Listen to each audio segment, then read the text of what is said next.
What's up, everybody? It's your boy Callie.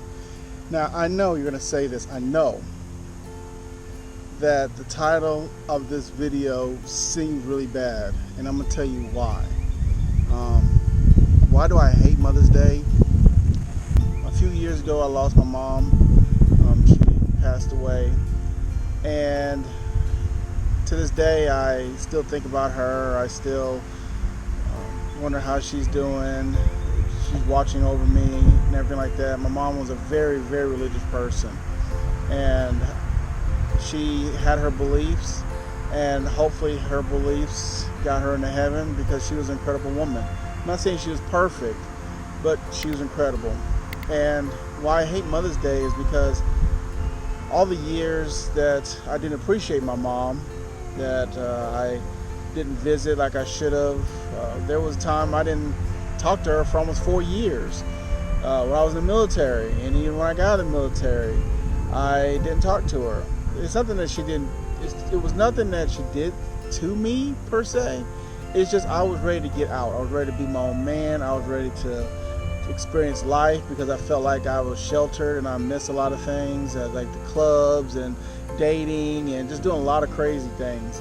And now that I'm grown up, I look back and say to myself, man, look how much time I've wasted. And there was times I was a little bit embarrassed for my mom and things like that because of some of the stuff she would do and how she would treat me sometimes. But in all, my mom really loved me. And I really feel for Mother's Day because of the fact that I wasted so much time not connecting like I should have. I should have been a better son.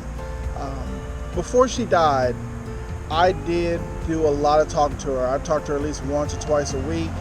I went out, seen her a couple times.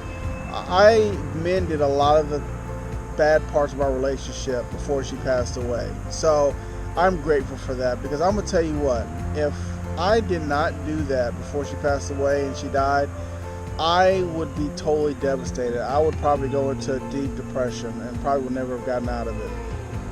And I like to thank my wife for that, because my wife is the one that told me I needed to get back with my mom and fix things and work things out. So to her, from my wife, she's the one that helped save my relationship with my mom and just saved me from probably a lifetime of being depressed. So I appreciate her for that. We don't have kids yet, me and my wife, so she is a stepmother, so she's still a mom, and I have a great baby mama. She's very supportive, and we really don't have any problems per se, or we do sometimes, but it's on a rarity now.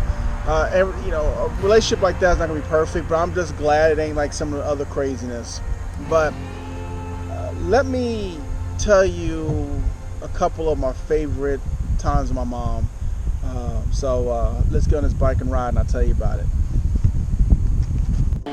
Let me tell you some very interesting things about my mom. Not many people know. My mom, I'm gonna tell you what, she was an undercover biker. She had to be, because once she saw me starting to ride motorcycles and she saw how much I enjoyed, how much fun I had with them, she ended up getting a scooter. Well, actually, she got 2 scooters. One for my mom, one for her, and one for my dad. So, no, they weren't technically bikers like I am, but she lived that kind of lifestyle precariously. Like, she did it in a cool way. She had little scooters, and she'd probably ride around in her little scooter and, pretend she was a little hard little biker, And it's my mom, so I'm fine with that. So, one of the best memories of my mom, I've had so many memories, just so many, guys, and this is a hard video for me to make, but I'm gonna make it because I need to get it out. So, and the good thing about it is you can't see my tears under my helmet, thank God. But one of the most memorable memories I've had of my mom was a recent one. She came down to visit here in Georgia Because originally, if y'all don't know, I'm from Houston, Texas. I got a lot of family in Houston. I went a couple of years ago, took my bike, met the whole bike life of Houston, which is strong, awesome people. So when I went, when she came down to visit, and she wanted to ride, and I really feel uncomfortable with my mom on the back of this bike, okay? Like, yeah, females I've had on the back of this bike and things like that, but when it comes to your mom, it just makes me feel, your mom holding on to you and stuff like that. Your mom's chest on your back, it's really, really, really, really uncomfortable, So hopefully I'm not the only one that feels kind of weirded out by that. So I was thinking, like, what could I do when she comes down to go riding, and that she wanted to ride, with me and stuff. And I think a couple of years ago, my mom actually asked me if she wanted to ride my motorcycle, and I was like, oh no. I know this woman gave me birth, but I'm not letting her ride my motorcycle. Because my mom's the type of person that will ride my bike, crash it, get up and just say, well, you owe me for giving you life, so this should be okay, or like, do you remember the time that you flushes down the toilet, it costs us $100 to get fixed, or you burned this, or you broke that? Like, she would literally bring up instances in my life when I was younger, all the stuff I broke, and just probably say, well, I broke your bike, so we're not even, but you should understand. So I just that was like a no. But so I was there saying, okay, well, how can I get her to go on a ride without using my bike, and what person can I ask to borrow that bike that's gonna make it feel okay, or it's gonna be okay? So I happen to have a really good friend of mine. His dad owned a Can-Am Spider. I've test rode Spiders before, so I know how to ride them. I can drive the Spider. So I decided to say, okay, I asked him, I was like, hey, look, Mr. Scott, can I borrow your bike for like one day? My mom's coming down to visit. I want to take her on take her on a ride and stuff like that. And he was like, sure. And it's really, how can I say, for someone to let me borrow their bike, they have real trust in me, because I've known this man for years. So it's not like I only knew him, for a few months or a week or a year. I've known him for over 5-6 years now. So he let me borrow his Can-Am. Now his Can-Am is not the sport one, but the big touring one with the saddlebags and the backrest. The luxury one, the one that's just like make you just sit back and just take it for the ride. So she came down, I went and I borrowed it. So got it, she came down, she got in the back, we started riding. It was one of the best rides of my life, okay? One of the best rides I've ever had, because it was something that was so special to me that my mom came down, visit. She rode on the motorcycle with me, which I always wanted to do. We had a great time. She had an awesome time. I mean, she had a really, really good time. And we're on the way back. We had rode probably like an hour, and my wife was riding too. She'd riding her bike, and it was somebody else with us. So we were all just riding around, doing a good laps, just nothing fast, nothing furious, just something nice and easy. So we're riding, and like my mom, she leaned up close to my ear, because we had like half helmets on, so it was she could still feel the wind on her face, and there's some in her hair and stuff like that. I didn't want to have her full face, because I just didn't want to take away that whole feeling of the wind in her face and stuff. So we had the half shells, and she leaned up and she said, "Thank you, son. This is the best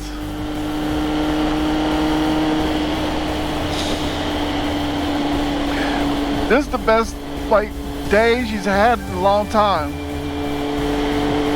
and that she really enjoyed spending that time with me.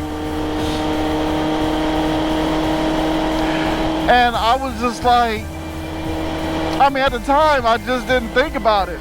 Like, I didn't think that, like, you know, a few months after that she was gonna pass away. I just kind of like listened to it and passed it, kind of like, you know, okay, that's great, thanks Mom, you know, wasn't a big deal. But it was a big deal, and I didn't think of it as a big deal at the time, but now that I look back, it was a huge deal. And for her to share something like that with me, and the passion of riding motorcycles was just amazing. And that was something I would never, ever, ever forget. And I'm glad that I had that time with her to do that. So when she said that, I was just amazed. But like I said, I didn't really take much into it until after she passed away, thinking about it.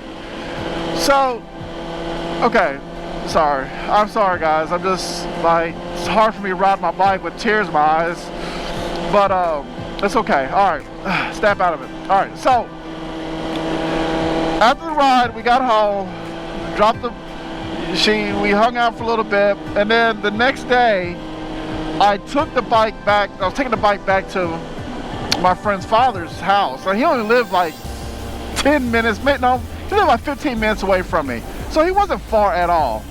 So I get on the bike, I pull out the garage, and I try to back up, and nothing happens. And I'm like, okay. Try it again, and nothing happens.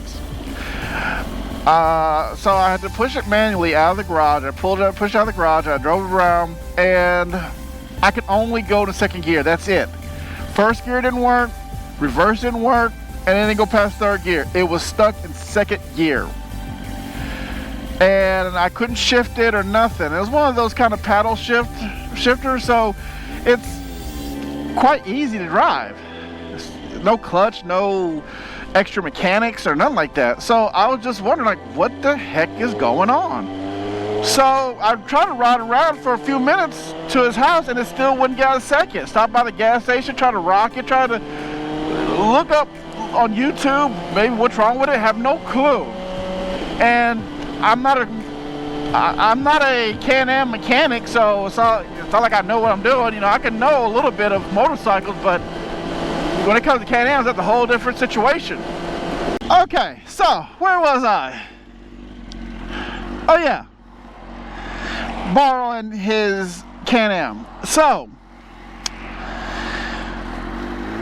when I got to his house, because like I said, he's only 20 minutes from me, all he said was, hey, just put it in my garage and I'll get it later or whatnot. And I was like, okay. Now, in my head, I was like, I could just put it in his garage and go home and don't say nothing about it. And if he says anything about it, just say, hey, look, I just put it in the garage. I have no idea. I mean, because that's what happened to me. I used it for the day. I got up the next day, took it over, got in my garage, tried to pull it out. The second gear was the only thing working. So I could have done that, but I try to live with integrity. I try to do what's right. I'm not saying I always do what's right, but most of the time I try to do what's right, especially with somebody who entrusted me with their bike, that I give it back to them the way that I borrowed it. So I told him, I said, come outside. I said, look, I didn't do anything. I rode it like it was supposed to. I didn't misuse it, didn't wear it out, didn't do anything, and it won't come out in a second. So he tried, and it just didn't work. So I told him, I said, well, we need to get it fixed, because he loves riding. He rides that thing, because with the reason why he has it is because years ago he got in a motorcycle accident and lost the bottom part of his leg. So he has a fake leg, and the Can-Am is what's best for him to keep riding. So he rides it from Georgia to Ohio all the time. So he puts some miles on that thing. So we called people up, and the thing about a Can-Am is you can't just go to the Shade Tree mechanic and get a diagnostic run and find out what's wrong. No, you got to go to a dealership. And I hate taking my bikes to dealership. I hate it, hate it, hate it. So we had to take it to down here in Georgia, Mountain Motorsports, and come to find out it was some kind of sensor, gear sensor or something like that, it went bad. And the thing about it is, like, it wasn't something I did. It was just poor maintenance because he didn't do maintenance like he should have. And that part went out. And the part took about 2 weeks to come in because it was coming from Canada. The total cost of this was like $800. $800 for a little small sensor. And also being it going to a major dealership, the hours and the labor is going to be high and all things like that. So it was just crazy. But I told him I would pay him half of the cost to get it fixed because it was in my possession. And I thought that was very fair that he pay half and I pay half, because especially when technically it was his fault because he didn't maintain it like how he should have.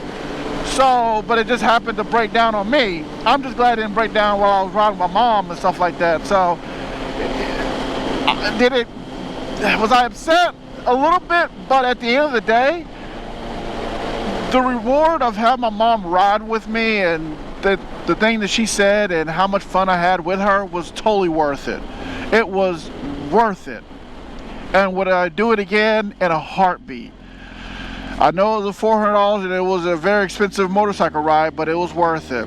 And I also wasn't an a-hole. Oh, okay, so I wasn't an a-hole, so I didn't screw over my friend's father, because even if it's just something I just couldn't do. Did it cross my mind? Yes, but was this a viable option to do that to him? No. So that's the story of one of the good things with my mom that I have, the recent memory that I had, and that I am so glad I had that opportunity to spend the time with her. It's just awesome. So guys, with that, I'm gonna get out of here. Gotta go home and take care of some stuff. So y'all keep it easy, and y'all peace.